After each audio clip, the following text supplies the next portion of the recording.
Two big questions posed today about the coronavirus vaccine. How often should Americans get a booster shot? And how important is the booster if you've already been infected with COVID? It was a big discussion at an FDA meeting today. Tarek spoke with a local doctor about what he thinks needs to happen with COVID messaging to the public as we go forward here. Well, here's the thing. The Food and Drug Administration, they really want to try to simplify the entire COVID-19 vaccine process, kind of to mirror what typically happens with the flu vaccine. Today's meeting was focused on vaccine booster scheduling and determining the composition of the vaccines to fight the various variants. A local epidemiologist says it's vital that the FDA gets this right for each and every American.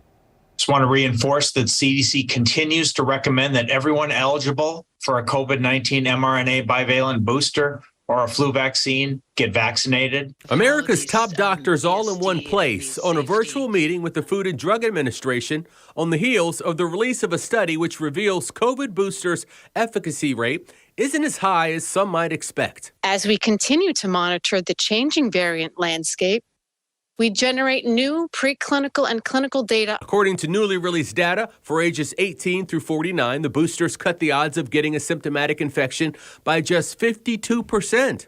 For those ages 50 to 64 years old, the boosters cut the odds of getting sick to just 43%. Epidemiologist Jonathan Cantor says the COVID-19 booster efficacy rate isn't all that impressive, but points out the statistics may be more important to people who are at high risk. So, for example, if I were somebody who is, very immune suppressed, and so I'm really concerned about getting, COVID-19 at all, and I'm really concerned about hospitalization, well, I would love something that could reduce that risk by 50% because God forbid I got sick. It could be a nightmare scenario. That's very different from somebody who's 25 years old and has had COVID twice already. And they're saying, well, wait a minute, what's this booster going to do for me? Reduce my chance of getting it again by 50%? When I had it last time, I wasn't that sick anyway. Cantor says it's vitally important the FDA panel finds a way to be crystal clear and consistent in their messaging so people understand the reasoning behind the decisions that are being made and turned into national policy.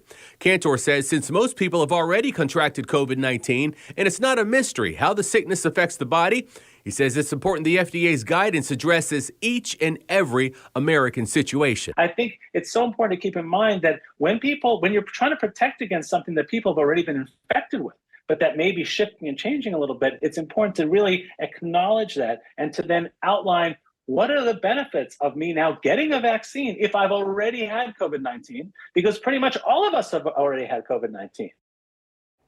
Any recommendations made by this FDA committee will have to be ratified by the FDA commissioner and then considered by the advisory committee to the CDC and its director.